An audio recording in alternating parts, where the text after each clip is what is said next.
আনিসুর রহমান তাহলে কে? আমার মামা। ও তো মৃত্যুর আগ পর্যন্ত বলে গেছে যে আমাকে বাবা এবং ওর মামিকে মা।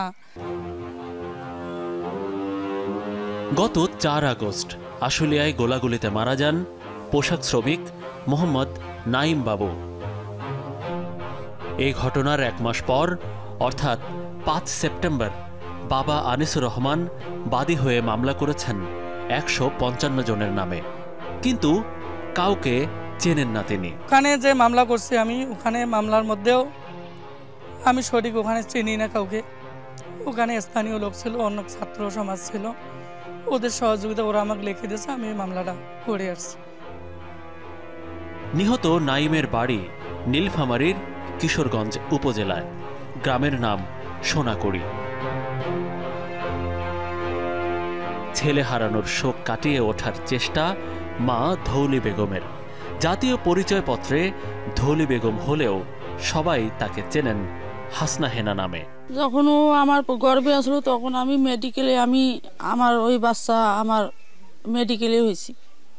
হওয়ার পর বাড়ি আসলাম, বাড়ি এসে কত টাকা পয়সা খরচ করলাম, অনেক কষ্ট করি তো আমি মানুষ করলাম। আমি এ পাখে মানুষের বাড়িতে কাম কাজ করছি, মানুষের বাড়িতে ঘর নেপছি, কাপড় ধুছি, অনেক কিছু করছি। এই কষ্ট করি মানুষ করি। ওর বাপ যখন মারা গেল তখনও তো আমি ঢাকা শহরে আমি গার্মেন্টসের চাকরি করি, আমি খোয়াইলাম।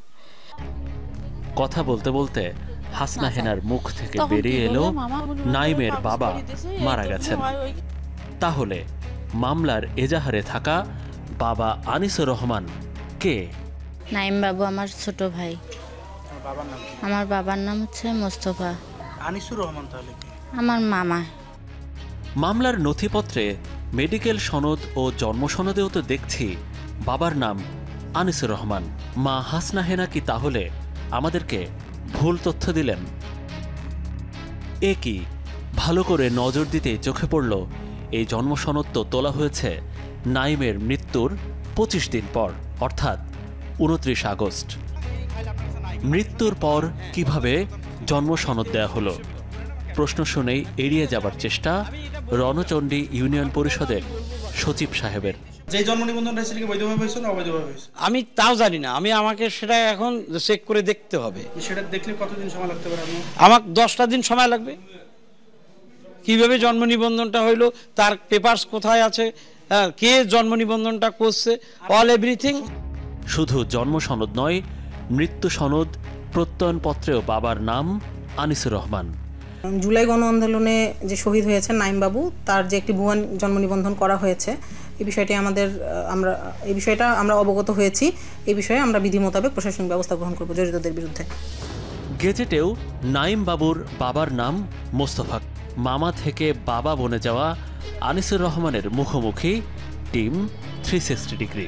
মেডিকেলের ইয়ের মধ্যে যখন নামটা দেওয়া হয়েছে যে নাইম, পিতা মোহাম্মদ আনিসুর রহমান, তখন আমরা বলতেছিলাম যে আবেদন যে করছিলাম, চৌকিদারের কাছে কাগজ দিয়েছিলাম, যে আবেদনটা এই কারণে করা হয়েছিল যে ও তো মৃত্যুর আগ পর্যন্ত বলে গেছে যে আমাকে বাবা এবং ওর মামিকে মা হিসেবে রাখতে চাইছিল। তো যদি এটা না করি, কাল পরকালের দিন ও বলবে যে আমি এত কিছু করে গেলাম, আমার জন্য এটাই করলো না তারা।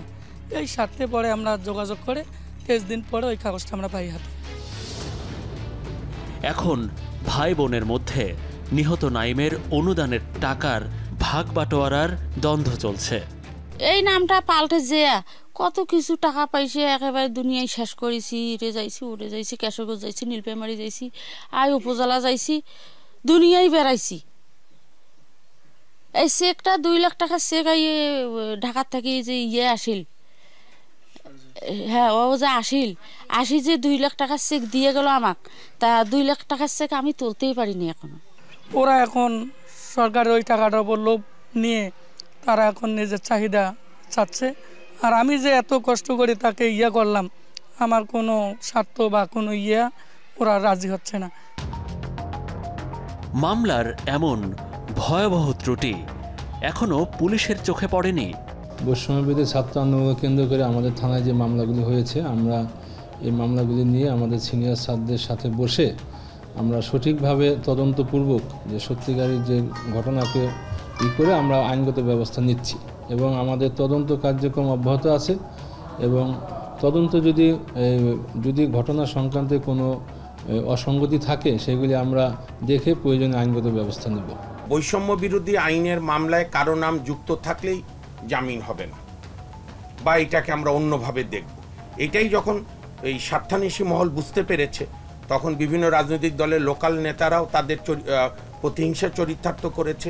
আবার আপনি যেটা তদন্তে দেখেছেন, জমি জমার দ্বন্দ্ব, অথবা অনেক চাঁদাবাজ, ভদ্রবেশীর চাঁদাবাজ। আমি এও ঘটনা জানি, মামলা দাখিল করার আগে বলেছে টাকা দাও নাহলে তোমার নাম দেব।